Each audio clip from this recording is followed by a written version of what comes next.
Hi viewers, வணக்கம் and welcome to Kollywood Uncut with me Kanimori. Every week நம்மளோட ஷோல நிறைய இன்ட்ரெஸ்டிங்கான சினிமா அப்டேட்ஸ் இந்த மாதிரி நிறைய விஷயங்கள்லாம் பார்த்து என்ஜாய் பண்ணிட்டு இருக்கீங்க. ஸோ இன்னைக்கும் உங்களுக்காக நிறைய சினிமா நியூஸஸ் அது மட்டும் இல்லாமல் மூவி ரிவ்யூலாம் காத்துட்டு இருக்கு. ஸோ நோ மோர் வெயிட்டிங், வாங்க நிகழ்ச்சிக்கு போகலாம். நம்ம கோலிவுட் அன்கட்ல முதலாவதா முப்பரிமாணம் படத்தோட பிரஸ் மீட் உங்களுக்காக காத்துட்டு இருக்குங்க. ஸோ இந்த படத்தை டைரக்ட் பண்ணியிருக்காரு அதிரூபன் அண்ட் இந்த படத்துல லீட் ரோல்ல சாந்தனு அண்ட் சிருஷ்டி ராங்கே நடிச்சிருக்காங்க. சாந்தனு லாஸ்டா நம்ம கோடிட்ட இடங்களை நிரப்புக அப்படிங்கிற படத்துல ரொம்பவே ஒரு டிஃப்ரெண்டான கதைக்களம்ல நடிச்சு பார்த்திருந்தோம். அதை தொடர்ந்து இந்த படத்துல லீட் ரோல்ல நடிச்சிருக்காரு அண்ட் சிருஷ்டி ராங்கும் இவங்களும் பேர் பண்றது இதுதான் ஃபர்ஸ்ட் டைம்ங்க. ஸோ இந்த படம் இவரோட கெரியர்ல ஒரு முக்கியமான படமா அமையும் அப்படிங்கிற மாதிரி ரொம்பவே கான்ஃபிடென்ட்டா சொல்லியிருக்காரு. அண்ட் இந்த படத்துக்கு இசையமைக்கிறது யாருன்னு பார்த்தீங்கன்னா ஜிவி பிரகாஷ் ஒரு பக்கம் ஹீரோவா பயங்கர பிஸியா நடிச்சிட்டு இருக்காரு. அவர் நடிக்கிற படங்களுக்கும் சரி மற்ற படங்களுக்கும் சரி இசையமைக்கிறதுலயும் பயங்கர பிஸியா இருக்காரு. ஸோ இந்த படத்தோட பிரஸ் மீட்ல நிறைய சுவாரஸ்யமான விஷயங்கள் இந்த படத்தோட டீம் ஷேர் பண்ணியிருக்காங்க. என்ன சொல்றாங்கன்னு பார்க்கலாம். புது யுகம் நேயர்கள் எல்லாருக்கும் வணக்கம். நான் உங்கள் சாந்தனு பாக்யராஜ். என்னோட அடுத்த படம் முப்பரிமாணம். ஃபஸ்ட்டு இந்த டைட்டிலோட மீனிங் என்னன்னு நான் சொல்லிடுறேன். முப்பரிமாணம்ங்கிறது ஒரு மூன்றாவது ஒரு பரிமாணம். நம்ம எல்லாருமே நம்மளோட லைஃப்பில் நிறைய முகங்களை பார்க்குறோம், நிறைய சுச்சுவேஷன்ஸை தாண்டி எக்ஸ்பீரியன்ஸ் பண்ணிட்டு வரோம், நிறைய தருணங்கள் இருக்குது அந்த மாதிரி. பட் அதில் சில சுச்சுவேஷன்ஸ், சில முகங்கள், சில தருணங்கள் தான் நம்மளால் பார்க்க முடியுது, எக்ஸ்பீரியன்ஸ் பண்ண முடியாது. அந்த மாதிரி பார்க்க முடியாத ஒரு பரிமாணம் தான் இந்த படம் முப்பரிமாணம். புது யுகம் வியூவர்ஸ்க்கு என்னோட வணக்கங்கள். நான் முப்பரிமாணம் படத்தின் காஸ்டியூம் டிசைனர் பேசுகிறேன். ஸோ முப்பரிமாணம் படத்தில் சாந்தனு பாக்யராஜ், சிருஷ்டி ராங்கே நடிச்சிருக்காங்க. GV Prakash musical, Athiroopan sir direction. இந்த படத்தில் எனக்கு ஒர்க் பண்ணது சாந்தனு பாக்யராஜோட லுக்ஸில் நாங்கள் நிறையா ப்ளே பண்ணியிருக்கோம். இது வரைக்கும் நடித்த படங்களில் இந்த படம் ரொம்ப வித்தியாசமாக இருக்கும் நான் நம்புகிறேன். அது தவிர்த்து சிருஷ்டி ராங்கேக்கு 3 டிஃப்ரெண்ட் லுக் சேஞ்சஸ் கொடுத்துருக்கோம் படத்தில். படம் பார்த்தீங்கன்னா உங்களுக்கு புரியும் ஏன் அது தேவைப்பட்டதுன்னு. மற்றபடி பொள்ளாச்சி, கேரளாலெல்லாம் போய் ஷூட் பண்ணியிருக்கோம். ரொம்ப கலர்ஃபுல், அது எப்பவுமே ரொம்ப க்ரீனாக ப்ளசண்ட்டாக இருக்கும். ஸோ அதுக்கேற்ற மாதிரி கலர்ஸ், ஃபேப்ரிக்ஸ், அவங்க ஏஜுக்கு ஏற்ற மாதிரி காஸ்டியூம்ஸ் கொடுத்துருக்கோம். படம் பார்த்துட்டு எப்படி இருக்குன்னு சொல்லுங்கள். உங்கள் ரிவ்யூஸ் ரொம்ப முக்கியம். நன்றி, வணக்கம். வணக்கங்க. நான் உங்கள் ரேகா சுரேஷ். நிறைய படத்தில் கேரக்டர்ஸ் நிறைய அம்மா கேரக்டர் பண்ணியிருக்கேன். இதில் என்ன வித்தியாசம் பண்ணியிருக்கீங்க அப்படின்னும் போது, இதில் டைரக்டர் பாலாசாரோட அசிஸ்டன்ட் அப்படின்றதுனால அந்த சின்ன சின்ன ஸ்லாங்கெல்லாம் கூட ரொம்ப இப்படி தான் சொல்லணும் அப்படின்னு சொல்லிட்டு கொஞ்சம் 2-3 நாள் ஆச்சு அவரோட வேவ்லென்த்துக்கு நான் இது பண்ணி இந்த கேரக்டரோட அடாப்ட் ஆகி பண்ணுறதுக்கு. பொள்ளாச்சியில் தான் ஷூட் பண்ணாங்க. ரொம்ப நல்லா இருந்தது, கம்ஃபர்டபுளாக இருந்தது. ஸோ அந்த மாதிரி ஒரு கேரக்டராக இதில் வாழ்ந்திருக்கேன். ஸோ பொள்ளாச்சி சைடு ஒரு வில்லேஜ் பேஸ்ட் அம்மாவாக, பாசமும் கண்டிப்பும் கடந்த ஹீரோயின் அம்மாவாக பண்ணியிருக்கேன். உங்கள் எல்லாருக்கும் பிடிக்கும். நீங்கள் கண்டிப்பாக தியேட்டரில் போய் பாருங்கள், உங்களுக்கு ரொம்ப பிடிக்கும். மியூசிக் எல்லாமே ரொம்ப நல்லா வந்திருக்கு, பாட்டுங்க எல்லாம் ரொம்ப நல்லா இருக்குது, அருமையாக இருக்குது. கேட்டு பாருங்கள். தேங்க்யூ. இயக்குனர் அதிரூபன் பாலாசார்கிட்ட உதவி இயக்குனராக இருந்து திரைப்படக் கல்லூரியில் ஷார்ட் ஃபிலிம் எடுக்கும்போதே கோல்டு மெடல் பரிசு வாங்கிய ஒரு திரைப்படக் கல்லூரி மாணவன், திறமையுள்ள ஒரு இயக்குனர். எங்களிடத்தில் இந்த கதையை சொல்லும்போதே, இந்த கதை எங்களுக்கு சொல்கிற விதத்திலே எங்களுக்கு கதை பிடிச்சோடனே ஓகே பண்ணி ஒரு பட்ஜெட்டில் ஆரம்பித்தோம். பட்ஜெட் பாட்டுக்கு போயிட்டே இருக்குது. அவர் என்னென்ன கேட்டாரோ அந்த கதை களம் கொஞ்சம் கூட சிதையாமல் எங்களால் முடிஞ்ச ஒத்துழைப்பை இயக்குனர் கேட்டதையெல்லாம் காட்சிக்கு தேவையானதை செஞ்சு கொடுத்துருக்குறோம். நல்லா வந்திருக்குது. முதல்ல இந்த படத்தில் நடித்த அத்தனை கலைஞர்களுக்கும் டெக்னீஷியனுக்கும் என் நன்றி இழந்த வணக்கத்தை தெரிவித்துக் கொள்கிறேன். இந்த படத்தில் நம்ம ப்ரொடியூசர்ஸ் தான் ரொம்ப தேங்க்ஸ் சொல்லணும். ஏன்னா அவங்க முதல் முறையாக அதிரூபன் சாருக்கு மிகப்பெரிய அந்த மாதிரி ப்ரொடியூசர்ஸ் வந்தால் இந்த மாதிரி டேரக்டருக்கு வித்தியாசமான முப்பரிமாண கதைகள் கொடுக்க முடியும். அதுக்கு உங்களுடைய சப்போர்ட், ஆதரவு ரொம்ப முக்கியம். நிச்சயமாக எல்லாரையும் நீங்கள் எங்களை மேல் தூக்கி விடணும். நன்றி, வணக்கம். பாலாசார் ரெஸ்டாரண்ட்னா ஒரு டெக்னிக்கலாக ஒரு சின்ன ஒரு இது இருக்கும், எப்படி ஒர்க் பண்ண போகிறோம் அப்படின்ட்டு. எனக்கு அது இல்லை. காரணம் அவருடைய நண்பருங்கிறதுனால. ஆனால் விடலை, கதையில் முடிஞ்சளவு நம்மளை நல்லா பிழிஞ்சு எடுத்துருக்காரு. நல்லா பண்ணியிருக்கோம். அதேமாதிரி சாந்தனுக்கு உண்மையாகவே நான் சாந்தனு வரும்போது நினச்சேன், முன்னாடி எல்லா படமுமே அவர் பண்ண படங்கள் எல்லாம் பார்த்துருக்கேன். இவர் கரெக்டான படம் அமையலைங்கிறது நம்ம எல்லாருக்குமே ஒரு விஷயம் இருந்திருக்கும். இந்த படம் கண்டிப்பாக சாந்தனுக்கு பெரிய திருப்பு முனையாக இருக்கும். ஏன்னா அவரோட ஆக்டிங் ஒவ்வொரு டைமும் நான் பார்த்துட்டு இருந்தேன் அங்கே ஸ்பாட்டில். அதே மாதிரி கேமராமேன் சார் ராஜா, ஹீரோயின் கிளைமாஸ் பார்த்தேன், கலக்கியிருந்தாங்க. உண்மையாகவே 2 பேரும் போட்டி போட்டு நடிச்சிருக்காங்கன்னு தான் சொல்லலாம். Very good acting. ஒரு நல்ல கதைக்கு பத்திரிகை நண்பர்கள் எப்போவுமே வந்து ஆதரவு கொடுப்பாங்க, மீடியா நண்பர்கள் எல்லாருமே. அதிர்பன் சார், நீங்கள் கவலைப்படாதீங்க, அவங்க வந்து நல்ல விஷயத்துக்கு கண்டிப்பாக ஆதரவு கொடுப்பாங்க. நன்றி, தேங்க்யூ, நன்றி. இந்த படம் எனக்கு ரொம்ப ரொம்ப ரொம்ப ரொம்ப ஸ்பெஷலான படம். பேர் இது கூட எல்லாருமே சொல்லுவாங்க. பட் உண்மையாக இந்த படம் எனக்கு it's very important film in my life, in my career. என்னென்னா அபவுட் த ஃபில்ம், அதை நீங்கள் படம் பார்த்துட்டு நீங்கள் தான் சொல்வீங்க that it was a really turning point for me and Shanthanu. First director சருக்கு மீட்டப் பண்ணும்போது கதை சொன்ன அப்புறம் நான் கொஞ்சம் லிட்டில் பிட் செட் பேக்கில் இருந்தேன். பிகாஸ் எனக்கு தெரியாத இந்த படம் எனக்கு எப்படி எடுத்து போகிறது. I saw the rushes, like the starting 10-15 days பண்ணுறது rushes I saw. It was convincing. It was so convincing. நான் நினச்சேன், okay, sir is like really doing a great job. And I think he proved it. He's a very hard-working person. எனக்கு ஒரு clap ஒரு like appreciation, encouragement எல்லாம் நான் சார்கிட்டே தான் dedicate பண்ணுவேன். Because I know he have done the justice. நானும் நிறைய பேருக்கு நன்றி சொல்லணும். Starting from my producers. முதலே சொன்ன மாதிரி ஒரு பில்லர் ஆஃப் ஸ்ட்ரென்த் எங்களுக்கு எல்லாமே பண்ணி கொடுத்து, யார் என்ன கேட்டாலும் நோன்னு சொல்லாமல் இந்த கதைக்கு வந்து என்ன தேவையோ அதை வந்து பண்ணி கொடுத்த என்னோடய ப்ரொடியூசர்ஸ்க்கு ஒரு பெரிய நன்றி. என்னோடய கேமராமேன் ராஜா, அதுக்கப்புறம் ஃபைட் மாஸ்டர் கோட்டி மாஸ்டர், அதுக்கப்புறம் இந்த டான்ஸ் மாஸ்டர்ஸ், இந்த படத்தில் நடித்த நடிகர்கள் எல்லாருக்கும் ரொம்ப நன்றி. ஜிவி பிரகாஷ், ஒன்ஸ் அகேன் பெரிய தேங்க்ஸ். ஏன்னா சுஷ்டி சொன்ன மாதிரி இந்த ப்ராஜெக்டுக்குள்ளே வந்து ஃபஸ்ட்டு அதிரூபன் சார் வந்து இந்த ப்ராஜெக்ட் எனக்கு எடுத்துகிட்டு வந்தார். அதுக்கப்புறம் நான் இந்த கதைக்குள்ளே சேர்ந்தேன். அதுக்கப்புறம் கேமராமேன் ராசாமதி சேர்ந்தார். பட் நாங்கள் 3 பேர் ஒரு ஃப்ரெண்ட்ஸ் மாதிரி தான் சுற்றிட்டு இருந்தோம். இந்த ப்ராஜெக்ட்டுக்கு எப்போ ஒரு புது கலர் வந்துச்சு, எப்போ அடுத்த கட்டத்துக்கு போச்சுன்னா அது ஜிவி பிரகாஷோட இசை உள்ளே வந்ததுக்கப்புறம். ஸோ அவருக்கு ஒரு மிகப்பெரிய நன்றி. ஃபஸ்ட்டு இந்த படத்தோட இந்த கண்டென்ட்டை கொண்டு வந்த இயக்குனர் அதிரூபனுக்கு நான் ஒரு பெரிய தேங்க்ஸ் சொல்லணும். பிகாஸ் இது வரைக்கும் நான் பண்ண படங்கள்லேயே வந்து ரொம்ப ரொம்ப ஸ்ட்ராங்காக ஒரு கண்டென்ட் ஓரியன்ட் ஃபிலிம் நான் முப்பரிமாணமாக தான் சொல்லுவேன். அண்ட் முப்பரிமாணமில் ஸ்டார்ட் பண்ணி இனிமேல் நான் ரொம்ப கிளியர் கட்டாக இருக்கேங்கிறத நான் ஆணித்தனமாக நம்புகிறேன். நான் என்ன மாதிரி கதாபாத்திரம் பண்ணணும், என்ன மாதிரி கதைகள் பண்ணணுங்கிறது நான் ரொம்ப கிளியர் கட்டாக இருக்கேன். எனக்கு இன்றைக்கி வரைக்கும் எனக்கு ஒரு ரெக்கக்னிஷன் அப்படின்னா வந்து அது தானு சார் கொடுத்த படம். அண்ட் தானு சாரால் எனக்கு வந்து ரேமான் சாரோட ஒர்க் பண்ண ஒரு வாய்ப்பு. ஸோ தானு சார்கிட்ட போய் நின்னேன். அவர் வந்து இன்றைக்கி வரைக்கும் நான் வந்து எது கேட்டாலும் வந்து அவர் எனக்காக வந்து பண்ணித்தராரு. ஒரு பையன் மாதிரி என்னை பார்த்துப்பார். ஸோ அவர்கிட்ட போய் கேட்டப்போ கபாலி படத்தோட இந்த டீசர் அட்டாச் பண்ண ஒத்துக்கிட்டார். அதுக்கப்புறம் இந்த படத்தோட ஆடியோ இது வந்து ரஜினி சார்கிட்ட கேட்ட உடனே இம்மிடியட்டாக அவர் கூப்பிட்டு இந்த படத்தோட டீசர்லாம் பார்த்தாரு ஃபஸ்ட்டு. ஸோ இந்த ஆடியோவை லான்ச் பண்ணி கொடுத்த ரஜினி சாருக்கு நன்றி. ரேமான் சார் இந்த சாங் வந்து எனக்கு லான்ச் பண்ணி கொடுத்தாரு. அவருக்கு ஒரு மிகப்பெரிய தேங்க்ஸ். பிகாஸ் அவரால் இந்த சாங் வந்து இன்றைக்கி பயங்கர வைரலாக இருக்குது. அண்ட் அந்த சாங்கில் வந்து 27 ஆர்டிஸ்ட் எல்லாருமே ஒவ்வொருத்தரும் 2 பாயிண்ட்டுக்காக அங்கே வந்தாங்க. ஒன்று எங்கள் அப்பா மேலே இருக்கிற மரியாதைக்காகவும் என் கூட இருக்கிற நட்புக்காகவும் அங்கே வந்தாங்க. வந்து சும்மா ஒரு 10 நிமிஷம் இருந்துட்டு நான் கிளம்பணும், நான் பிஸி அப்படிங்கிற மாதிரி இல்லாமல் ஒரு 3 மணி நேரம் 4 மணி நேரம் ஒவ்வொருத்தரும் அங்கே உட்காந்து டைம் ஸ்பெண்ட் பண்ணி அந்த லிரிக்ஸை படிச்சுட்டு அந்த சிக்னேச்சர் மூமெண்ட்டை கற்றுக்கிட்டு ஒவ்வொருத்தரும் அந்த சாங் வந்து அவ்வளோ தூரம் கோஆப்ரேட் பண்ணி கொடுத்தாங்க. அண்ட் அது 2 வெர்ஷனாக வேறு ஷூட் பண்ணோம். படத்தோட ஃபஸ்ட் ஹாஃப் வந்து ரொம்ப அழகான ஒரு லவ் ஸ்டோரி. இந்த கதையில் அந்த லவ் ஸ்டோரியில் வந்து எல்லாருமே ஜாலியாக இருந்தோம், பயங்கர ஃப்ரீக் அவுட்டாக இருந்தோம். சாங்ஸ் இருந்துச்சு, நல்ல காமெடி சீன்ஸ் இருந்துச்சு, பயங்கர ஒரு ஜோவிலாக தான் போச்சு அந்த ஷூட்டிங். படத்தோட செகண்ட் ஹாஃப் வந்து வேறு ஒரு பரிமாணம். ஸோ அதுக்கு தான் இந்த மாதிரி ப்ரிப்பரேஷன்ஸ் நாங்கள் பண்ணோம். இது இளைஞர்களுக்கான எடுக்கப்பட்ட ஒரு படம், யங்ஸ்டர்ஸ்க்கான ஒரு படம். பட் படம் பார்க்குற ஒவ்வொரு ஆடியன்ஸும் எல்லாருமே கனெக்ட் பண்ணக்கூடிய ஒரு பாயிண்ட் இந்த கதையில் இருக்குது. எல்லாருமே வந்து இந்த படம் பார்த்து முடிச்சோன்னே அவங்க யோசிப்பாங்க, நம்ம லைஃப்பில் நடந்துச்சு அது, நம்ம ஃப்ரெண்ட் லைஃப்பில் இது நடந்துச்சுல்ல அப்படின்னு சொல்லுவாங்க. ஸோ அந்த மாதிரி ஒரு பாயிண்ட் இருக்குது. ஸோ அந்த அளவுக்கு வந்து ஒரு பாலாசார் ஸ்கூல்லேருந்து வந்து பாலாசார் ஸ்கூல்னாலே வந்து கண்டென்ட்டுக்கு முக்கியத்துவம் கொடுக்குற ஒரு ஸ்கூல். ஸோ அந்த மாதிரி ஒரு ஸ்கூல்லேருந்து வந்த இந்த டைரக்டர் அந்த மாதிரி ஒரு ஸ்ட்ராங்கான ஒரு எமோஷனல் கண்டென்ட் வச்சுருக்காரு. ப்ளஸ் நல்ல கமர்ஷியல் கண்டென்ட்ஸும் இருக்குது இந்த கதையில். மற்றபடி இவ்வளோ நேரம் இங்கே எல்லோரும் பொறுமையாக வந்து நாங்கள் எல்லாருமே பேசினது கேட்டதுக்கு ரொம்ப ரொம்ப நன்றி. Thank you so much. இந்த படத்துக்காக அவங்க சொன்ன மாதிரி நிறையா கஷ்டப்படுத்தியிருக்கோம்.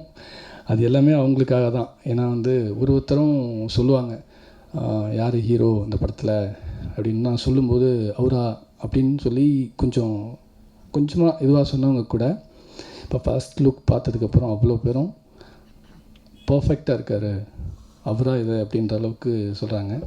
ஸோ சாந்தனுவோட ரோல் வந்து இந்த படத்தில் என்னுடைய டைரக்ஷன், என் டீம் அவ்வளோ ஒர்க் பண்ணியிருக்காங்க பசங்க, என்னுடைய டீம், என் ஃப்ரெண்ட்ஸ் எல்லாருமே. சுஷ்டிட்டாங்க வந்து நிறைய ஹீரோயின் கிட்ட இந்த கதையை சொல்லும்போது, டாப் மோஸ்ட் ஹீரோயின் கிட்ட சொல்லும்போதெல்லாம் கூட தயங்கினாங்க, யோசித்தாங்க. ஸோ அப்போ அவங்க சுஷ்டி வந்து அந்த ரோல் பண்ணியிருக்காங்க. இப்போ நான் சொல்கிறத விட படம் பார்த்ததுக்கப்புறம், இப்போ படம் பார்த்தவங்க எல்லாருமே என்கிட்ட சொல்கிற ஒரு விஷயம் வந்து, சாந்தனு எவ்வளோ சொல்கிறாங்களோ படம் பார்த்ததுக்கப்புறம் சுஷ்டியோட பெர்ஃபார்மன்ஸ் வந்து தெரியும். ஸ்கந்தா வந்து அவரும் ஒரு முக்கியமான ரோல் பண்ணியிருக்காங்க. அப்புறம் இந்த படத்தில் நடித்த எல்லா நடிகர்களும், Thambi Ramaiah sir, Appukutty sir, Florence sir, Somanathan sir, Rekha madam, எல்லாருமே வந்து ரொம்ப சூப்பராக பண்ணியிருக்காங்க. வெற்றி வந்து எனக்கு ஃப்ரெண்டு, வெற்றிமாறன், நிறைய ஹெல்ப் பண்ண ஸ்கிரிப்ட் டிஸ்கஷன்லேருந்து அவர் தான் அந்த ஸ்கிரிப்டே பண்ண சொன்னார் ஃபஸ்ட்டு. ஏன்னா நான் அவர்கிட்ட 2-3 கதை பேசும்போது இந்த ஸ்கிரிப்ட் வந்து கொஞ்சம் எமோஷனலாக கனெக்ட் ஆகும், ஸோ இது பண்ணலாம் அப்படின்னு சொல்லிட்டு அவர் ரொம்ப கைடன்ஸை பண்ணியிருந்தார். அப்புறம் அவர் தான் ஜிவிக்கு சொன்னார், கேளுங்க. அவர் கதை கேட்டதுக்கப்புறம் ஒரு 1 இயர் ப்ராசஸ் போச்சு. அதுக்கப்புறம் தான் படம் ஸ்டார்ட் பண்ணோம்.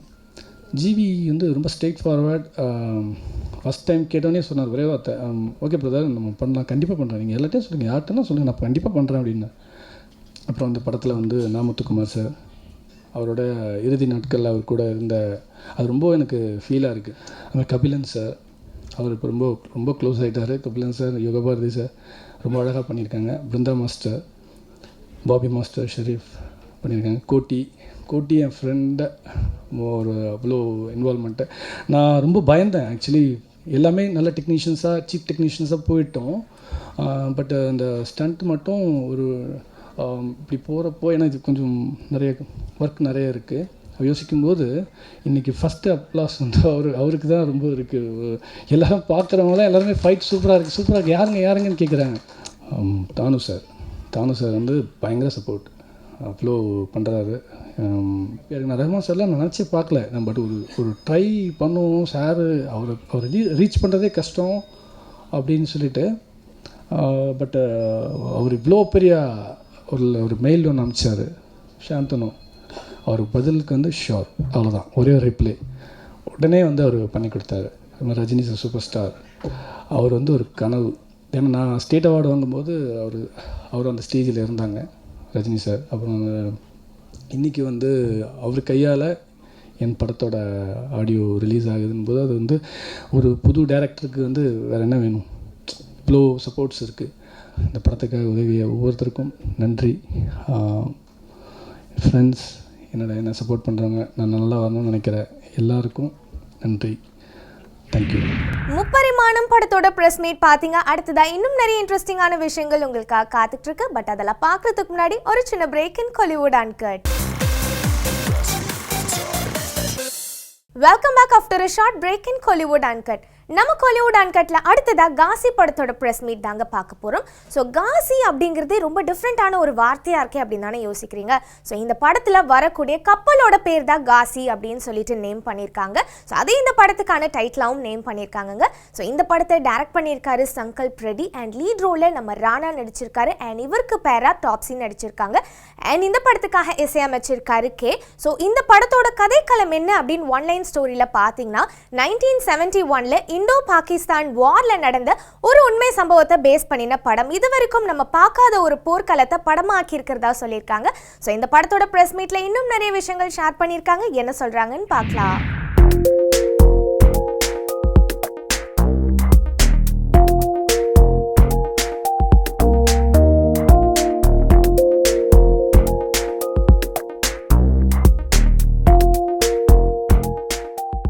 இந்த ஃபில்ம், இந்த டீமுக்கு என்னை இன்ட்ரடியூஸ் பண்ண ஸ்ரீகர் பிரசாத் சாருக்கு என்னோட நன்றிகள். ஒரு டெஃபினட்டாக இந்தியன் சினிமாவில் ஒரு இம்பார்ட்டண்ட் பதிவு இந்த படமாக இருக்கும். இந்த படம் ஒரு இம்பார்ட்டன்ட் பதிவாக இருக்கும்னு நினைக்கிறேன் நான்.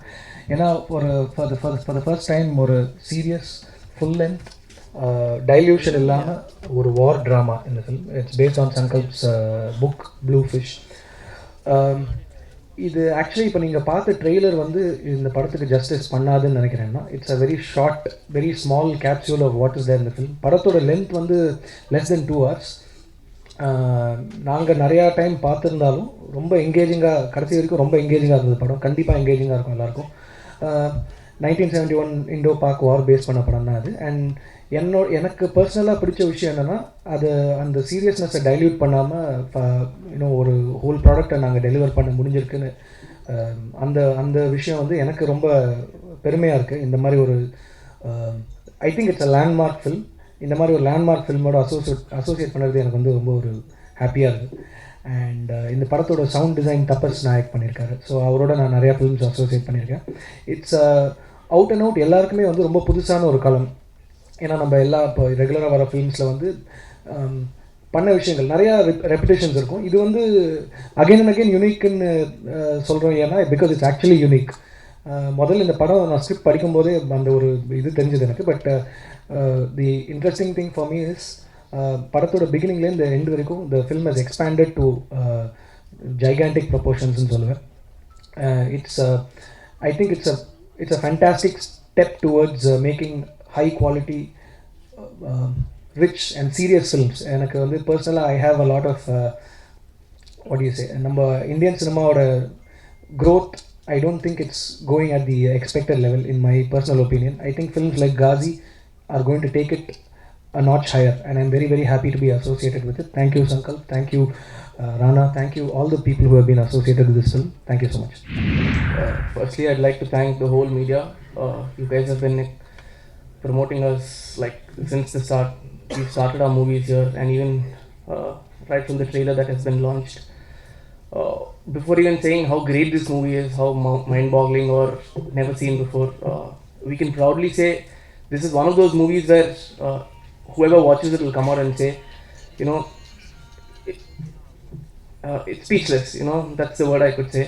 And special thanks to Surya Garu for the voiceover, and I think the talking, Mr. Rana, thank you so much. Ghazi. நான் வந்து ஹைதராபாத்தில் இருப்பேன். And every time I come to Chennai with a film, there is a confidence in me that they will always watch and give me a pat on my shoulder for new cinema. இது முன்னாடி பாகுபலின்னு ஒரு படம் தோணுனேன். அதை வந்து தெலுங்கில் shoot பண்ணோம், தமிழில் shoot பண்ணோம். The minute we brought it here, everybody accepted it like their film. You all accepted me like one of you. Obviously I'm one of you. I was born in Chennai. This film, Ghazi angar padam, yeah, all India padam, why we wanted to make it. 1971 la there was a big India-Pakistan war happened, and very few of us know about that story. Me growing up in Andhra, when I was going past Vizag, I was on that RK beach. I always saw a submarine right from when I was small. It says Crucera, Victory at Sea. And எனக்கு வந்து நிறைய பேர் கேட்டே இருந்தேன், என்ன நடந்தது. Some people told me there is a something called Ghazi that was hit in 71. அந்த மாதிரி very loose information I got. And அதுக்கப்புறம் அவ்வளோதான். இட்ஸ் லைக் ஹிஸ்ட்ரியில் வந்து if you don't understand it, you leave it, you don't bother listening to it after that. Till the time I met Sankalp. அவர் வந்து ஒரு book எழுதினார், த ப்ளூ ஃபிஷன், and he wanted to make a short film. And he started building. அவர் வீடுக்கு மேலே ஒரு set போட்டார், ஒரு சப்மரீன் செட்டு. படம் பண்ணலான்னு ஒரு short film. So luckily, if it's very, very lucky for us that we found him, and this untold war story is being told so well today. ஒரு புது படம் பண்ணா, ஒரு புது effort when you put into movies, there is always people from all ends supporting you. Today if I'm standing here and this promo has been popular with the seconds when I put it up on Twitter, is I credit a few people for it. The first, me being in Chennai, is a very, very dear friend and a big superstar who is Surya, who has done the voiceover for this film.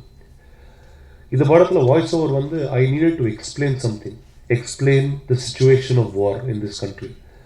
இப்போ நம்ம வந்து it's 2015, நமக்கு ஒரு வார் நடந்தால் எப்படி இருக்கும் கூட தெரியாது. And it is important that people know what it is when there is war around. And it's important for us to salute these war heroes. India, we have the 4th largest navy in the world, and we do not have one film or a documentary that most of us have seen. And I am speaking like a civilian today, not like a film actor or anybody. Before this film, I was very ashamed that I knew very little about the navy. And after this film, I'm extremely proud that one of the many stories of the Indian Navy was what I could put on screen. இது வந்து KK சொன்ன மாதிரி there's not இது புது படம், it's a film that you've never seen before, it is the first time in India, all that I can keep saying. But ஒரே ஒரு promise கொடுக்குறேன் இந்த படத்தில் for movie going audiences. நான் வந்து I'm not a history fan, I'm a film lover. The reason I did this film is because it sounds like an action thriller, and I grew up on action films. From the first film to the last film of this film, I can promise that you have not seen this film before, and we've done something further to exercise. I can talk a lot about this film, I can continue talking. It's a national film, I speak in Hindi, in Telugu, and now right here in Chennai about it. We are going to show you this film much earlier. I want the big support of the press. I need support of everyone who has a voice to get this film out there. A, because it is a new film. B, because it is a very important film. Hope you watch it, enjoy it, and make way for cinema like this to keep coming in Tamil Nadu. Thank you very much. Welcome back after a short break in Kollywood Uncut. நம்ம Kollywood Uncutல அடுத்ததாக பார்க்க போகிறது கொலஞ்சி படத்தோட team interview தாங்க. So இந்த படத்தை direct பண்ணியிருக்காங்க தனராம், அண்ட் இந்த படத்தை ப்ரொடியூஸ் பண்ணியிருக்காரு நவீன். நவீன் யார் அப்படின்னு பார்த்தீங்கன்னா மூடர் கூடம் படத்தை டைரக்ட் பண்ணியிருந்தாரு, அண்ட் அந்த படத்தில் ஒன் ஆஃப் தி லீடாகவும் நடிச்சிருந்தாரு. ஸோ அவர் தான் இந்த படத்தை ப்ரொடியூஸ் பண்ணியிருக்காரு. அண்ட் லீட் ரோல்ஸில் நடிச்சிருக்கிறது யாருன்னு பார்த்தீங்கன்னா சமுத்திரக்கனி அண்ட் சங்கவி நடிச்சிருக்காங்க. ஃபர்ஸ்ட் டைம் இவங்க 2 பேரும் பேர் பண்ணியிருக்காங்க. ஸோ இந்த படத்தோட டீசர் ஆகட்டும் இல்லை போஸ்டர் ஆகட்டும் நம்ம பார்க்கும்போது ஒரு பாபநாசம் படத்தோட எஃபெக்ட் இருக்குப்பா, அந்த ஒரு ஃபீல் இருக்கு அப்படிங்கிற மாதிரி தான் இருக்கு. பட் என்ன கதைக்களம் அப்படிங்கிறது நம்ம படம் ரிலீஸ் ஆனதா வெயிட் பண்ணி பார்க்க முடியும். ஸோ இந்த படத்தோட டீம் இன்டர்வியூல இந்த படத்தோட டீம் நிறைய விஷயங்கள் ஷேர் பண்ணியிருக்காங்க. என்ன சொல்றாங்கன்னு பார்க்கலாம். வணக்கம் புதியுகம் டிவி நேயர்களே, நான் நடராஜன் சங்கரன். மூடர்குடம், கப்பல், எங்கிட்ட மோதாதே படங்களை தொடர்ந்து இப்போ கொழிஞ்சி படத்தோட ஆடியோ ரிலீஸ் ஆகிருக்கு. February 24th படம் ரிலீஸ் ஆக போகுது. படத்தை தேட்டரில் போய் பாருங்கள், உங்களுக்கு படம் ரொம்ப பிடிக்கும். இந்த படத்தில் மொத்தம் 4 பாடல்கள், ஃபேர் அண்ட் லவ்லி, என்னாத்த சொல்ல, அதுக்கப்புறம் வந்து தமிழண்டா, அதுக்கப்புறம் வந்து ஏரோசா. இதில் வந்து 3 பாடல்கள் வந்து நவீன் எழுதியிருக்காரு. என்னாத்த சொல்ல அப்படிங்கிற பாடல் வந்து கவிஞர் யோகபாரதி அண்ணா எழுதியிருக்காங்க. எல்லா பாடலுமே சிறப்பாக வந்திருக்கு. தீபக், சுபிக்ஷா ரிஷ்ரே, ஏர்டெல் சூப்பர் சிங்கர் பிரியங்கா, அப்புறம் வந்தனா ஸ்ரீனிவாசன், சத்யபிரகாஷ் இவங்க எல்லாமே பாடியிருக்காங்க. ஆல்ரெடி தமிழண்டா பாட்டு வந்து ஒரு பெரிய வரவேற்பு கிடச்சி 13 லட்சம் பேர் கேட்டிருக்காங்க ரிலீஸ் ஆன ஒரு வாரத்தில். அதோட நம்பிக்கையில் தான் அடுத்த ஆடியோவும் டக்குன்னு ரிலீஸ் பண்ணோம். ஸோ இந்த பாடல்களும் ரொம்ப உங்களுக்கு பிடிக்கும்னு நான் நம்புகிறேன். எல்லா பாட்டையும் கேளுங்க, படத்தை தேட்டரில் பாருங்கள். நன்றி. புதியுகம் நேயர்களுக்கு வணக்கம். நான் இயக்குனர் தயாரிப்பாளர் நவீன் பேசுகிறேன். மூடர்குடம் திரைப்படத்தின் வெற்றியை தொடர்ந்து இப்போ அடுத்தது கொலஞ்சி அப்படிங்கிற இந்த திரைப்படத்தை தயாரிச்சிருக்கேன். இந்த திரைப்படத்தை வந்து என்னுடைய அசோசியேட் டைரக்டர் தனராம் சரவணன் இயக்கியிருக்காரு. தனராம் சரவணன் என்னுடைய நண்பன். என் கூட நான் உதவி இயக்குனராக வேலை செய்யும்போது என் கூட உதவி இயக்குனராக வேலை செஞ்சுருக்கான். நான் மூடர்குடம் படம் பண்ணும்போது என்னோட அசோசியேட் டைரக்டராக வேலை செஞ்சுருக்கான். ஒரு நல்ல நண்பன்.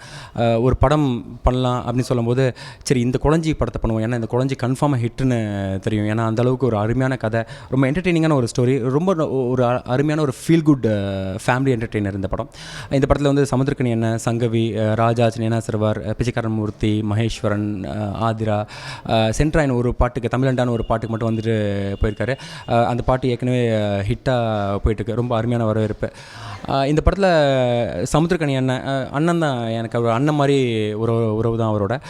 இந்த மாதிரி படம் ப்ரொடியூஸ் பண்ணுறேன், என் நண்பனை வச்சு ஒரு படம் ப்ரொடியூஸ் பண்ணுறேன்னு நான் இயக்குனர் சுப்பிரமணிய சிவானகிட்ட சொல்லும்போது அவர் வந்து கணியன்கிட்ட சொன்னார், இது மாதிரி தம்பி ஒரு படம் பண்ணுறான்னா நீ தான் நடிக்கணும்னு சொல்கிறான் அப்படின்னோடனே கணியனை ஃபோன் அடித்து எடா தம்பி நீ ப்ரொடியூஸ் பண்ணுறியாமா, நான் நடிக்கணும்னு சொன்னியாமா, இல்லை ஆமாண்ணே அப்படின்னு. அவ்வளோதான்டா தம்பி, எப்போ வேணும், எத்தனை நாள் டேட் வேணும்னு கேட்டார்.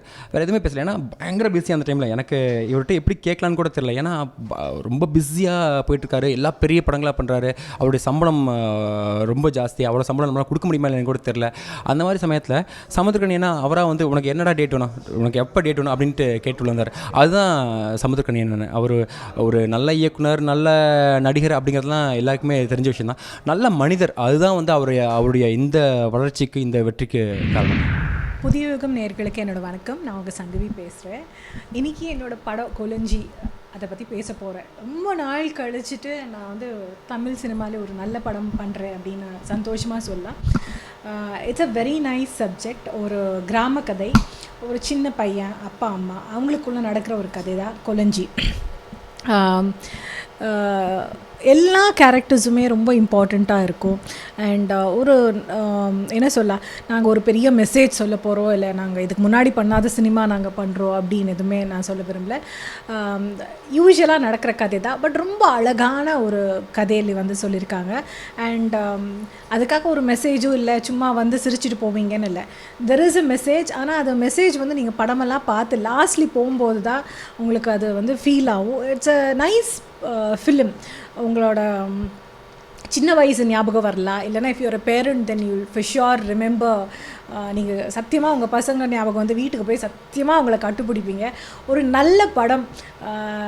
அண்ட் எனக்கும் ரொம்ப சந்தோஷமாக இருக்குது, நிறைய நாள் கழிச்சிட்டு ஒரு நல்ல படம் பண்ணியிருக்கேன்றதுக்கு.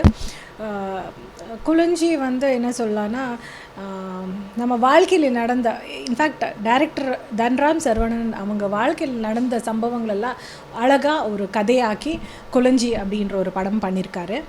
இதில் வந்து நான் சமுத்திரக்கனி சாரோட ஒய்ஃபாக நடிக்கிறேன், கொலஞ்சியோட அம்மா மாதிரி. ஒரு கிராம கதை. யூஸ்வலாக எல்லார் வீட்டிலும் நடக்கிறது தான். அப்பா அம்மா இருந்தாங்கன்னா அப்பாவுக்கு பிடிச்ச ஒரு பையனோ அம்மாவுக்கு பிடிச்ச ஒரு பொண்ணோ, அந்த மாதிரி அப்பாவோட செல்லம் அம்மாவோட செல்லம் அப்படின்னு பசங்கள் இருப்பாங்க. அதே மாதிரி இந்த கதையில் கூட சமுத்திரக்கனி சருக்கு வந்து ரெண்டாவது பையன் வந்து ரொம்ப செல்லம், எனக்கு வந்து கொலஞ்சி வந்து ரொம்ப செல்லம். ஸோ அந்த பையன் எப்படின்னா, அம்மா நம்ம என்ன தப்பு செஞ்சாலும் அவள் பயங்கரம் வந்து மிஸ்சீவியஸ். ஸோ யூஸ்வலாக வந்து நம்ம வீட்டிலும் இது யூஸ்வலாக நடக்கும். பெரிய பையன் ஒரு சின்ன பையன் இருந்தேன்னா, என்ன தப்பு ரெண்டாவது குழந்தை பண்ணாலும் நீ பெரியவா, நீ அட்ஜஸ்ட் பண்ணிட்டு போனால் எல்லார் வீட்டிலுமே நடக்கும். ஸோ யூஸ்வலாக எப்படி இருக்குன்னா, அவனும் சின்ன பையனாக தான் இருப்பாள், பட் சின்னவனுக்காக அவள் அட்ஜஸ்ட் பண்ணிட்டு போகணும். இது எல்லார் வீட்டிலும் நடக்கிற கதை தான். ஸோ அவள் பையன் கேட்பா, நான் வந்து சொல்வேன், அவள் எப்போ பார்த்தாலும் ஏன் அட்ஜஸ்ட் பண்ணணும், அவனும் வந்து ஒரு சின்ன பையன் தானே. சின்ன பையன், நம்ம ரெண்டாவது பையனோட அந்த பையன் வந்து கொஞ்சம் பெரியவா, ஆனால் அவனும் வயசில் சின்ன பையன்தான். ஸோ ஏன் அவனையே திட்டுறீங்கன்னா நான் சொல்லிவிட்டு நான் எப்போவுமே அந்த பையனை வந்து சப்போர்ட் பண்ணிகிட்டு இருப்பேன். ஸோ அவன் என்ன நினைப்பா, அப்பா பார்த்தாலும் எப்போ பார்த்தாலும் நான் ஒரு சின்ன தப்பு பண்ணாலும் என்ன தான் கண்டிக்கிறாங்க, தம்பியை மட்டும் எதுவுமே சொல்ல மாட்டேன்றாங்க, எனக்கு அம்மா மட்டும் லைஃப்பில் இருந்தால் போதும் அப்படின்னு அவன் நினைப்பா. பட் அவன் நினைக்கிற மாதிரி கரெக்டாக ஒரு பிரச்சனை வந்து நாங்கள் 2 பேர் பிரிஞ்சிடுவோம். அப்போ தான் அவனுக்கு வந்து நம்ம வாழ்க்கை நல்லா இருக்கணும்னா அப்பா அம்மா 2 பேருமே ரொம்ப முக்கியன்றது வந்து புரிய வரும். ஸோ இந்த மாதிரி ஒரு அழகான ஒரு கதை. வணக்கம், என் பேர் கிருபாகரன். நான் கொலஞ்சி படத்தில் கொலஞ்சி கேரக்டர் நடிச்சிருக்கேன். என்னோடய கொலஞ்சி கேரக்டர் பார்த்திங்கன்னா ரொம்ப சேட்டைக்கார பையன், வீட்டுக்கு அடங்க மாட்டான், பசங்களோட எப்படி வெளில போய் ஜாலியாக சுற்றுறது, மாமாவை கலாச்சிட்டு லவ் சேர்த்து வச்சு பிரிக்கிறது, இந்த இதுதான் அவனோட கேரக்டர். சமுத்திரக்கனி அப்பா கூட நடிக்கும் போது, அப்புறம் சங்கவி மேடம், அப்புறம் ராஜாஜி, நேனா சர்வர், நஷாத் அவங்களுக்குள்ளே நடிக்கும் போது எனக்கு கொஞ்சம் எக்ஸ்பீரியன்ஸாக இருந்தது, இப்படிலாம் நடிக்கணும் அப்படின்ட்டு. நம்ம கோலிவுட் அன்கட்டில் அடுத்ததாக ஒரு ஸ்பெஷலான இன்டர்வியூ காத்துட்டு இருக்குங்க. வேலண்டைன்ஸ் டே அன்னைக்கு ஒரு ஸ்பெஷலான ஆல்பம் வந்து MC Rico லான்ச் பண்ணியிருந்தாரு. அண்ட் MC Rico யார் அப்படின்னு பார்த்தீங்கன்னா, மையம் அண்ட் ராம்கி நடித்த இங்கிலீஷ் படம் போன்ற படங்களுக்கு இசையமைச்சிருந்தாரு. இவர் ஆக்சுவலி ஒரு ரேப்பர் தாங்க, இப்போ படங்களுக்கு இசையமைக்க ஸ்டார்ட் பண்ணியிருக்காரு. இதே மாதிரி தான் ஹிப்ஹாப் தமிழாவும் என்டர் ஆனார். ஒரு ரேப்பராக இருந்து ஒரு இசையமைப்பாளராக ஆகியிருக்காரு. அண்ட் இப்போ ஹீரோவாகவும் படத்தில் நடிச்சிட்டு இருக்காரு. ஸோ அதே மாதிரி மேபி இன் ஃபியூச்சர் MC Ricoவும் ஒரு ஹீரோவாக மாறலாம் அப்படின்னு நினைக்கிறேன். ஸோ இவர் நிறைய விஷயங்கள் ஷேர் பண்ணியிருக்காரு, என்ன சொல்கிறாருன்னு பார்க்கலாம். ஹாய் வணக்கம், நான் தான் மியூசிக் டைரக்டர் MC Rico. என்னோடய ஃபஸ்ட்டு படம் வந்து மையம், என்னோடய ரெண்டாவது படம் வந்து இங்கிலீஷ் படம். அது மட்டும் இல்லாமல் நான் ஒரு ரேப் சிங்கர், பாட்டு எழுதி பாடுற ஒரு சிங்கர்னா, அது ஃபஸ்ட்டு என்னோடய கெரியர் நான் ஸ்டார்ட் பண்ணதே ஒரு ரேப் சிங்கராக தான். அதுக்கப்புறம் நான் நிறைய படத்தில் பாடி அதுக்கப்புறம் ஒரு மியூசிக் கம்போசராக நான் மாறினேன் கோலிவுட்டுக்கு. ஸோ ஃபஸ்ட்டு படம் மையம் ஸ்ரீதர் சார் மூலிமா எனக்கு கிடச்ச ஃபஸ்ட்டு படம். அது மட்டும் இல்லாமல் அடுத்தது வந்து இங்கிலீஷ் படம், அது என்னோடய ஸ்பெஷலான படம். என்னோடய ஆல்பம்ஸ், ஒரு இண்டிபெண்ட் ஆல்பம்ஸ்க்கு நானே மியூசிக் பண்ணி நானே டைரக்ஷன் பண்ணிகிட்ருக்கேன். லைக் சகல மச்சான் சகல மாமா, அப்புறம் வந்து ஃப்ளோரா, இப்போ வந்து February 14th வேலண்டைன்ஸ் டே, அதுமா மண்ணின் ஏஞ்சல்ஸ். ஸோ இது மாதிரி நிறையா சாங்ஸ் வந்து வரப்போகுது. அந்த ஒரு விஷயந்தான் இப்போ வந்து February 14th அன்றைக்கி மண்ணின் ஏஞ்சல்ஸ்ன்னு சொல்லிட்டு அந்த சாங் வந்து பார்த்திங்கன்னா ரொமான்டிக் சாங் கிடையாது, பசங்க பொண்ணுங்களை திட்டுறது, பொண்ணுங்க பசங்களை திட்டுறது, ஒரு டிஃப்ரெண்ட்டான ஒரு ஜானரில் ஒரு டிஃப்ரெண்ட்டான ஒரு சாங்காக அமைஞ்சிருக்கு.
கோலிவுட் அன்கட்ல சினிமா சம்மந்தப்பட்ட நிறைய இன்ட்ரெஸ்டிங்கான நியூஸஸ், அது மட்டும் இல்லாமல் சூப்பரான படத்தோட ரிவ்யூலாம் பார்த்து கண்டிப்பாக என்ஜாய் பண்ணியிருப்பீங்கன்னு நம்புறேன். இதே மாதிரி வேற ஒரு இன்ட்ரெஸ்டிங்கான எபிசோடில் நான் உங்களை வந்து மீட் பண்ணுறேன். அதில் this is Kanimozhi signing of in Kollywood uncut.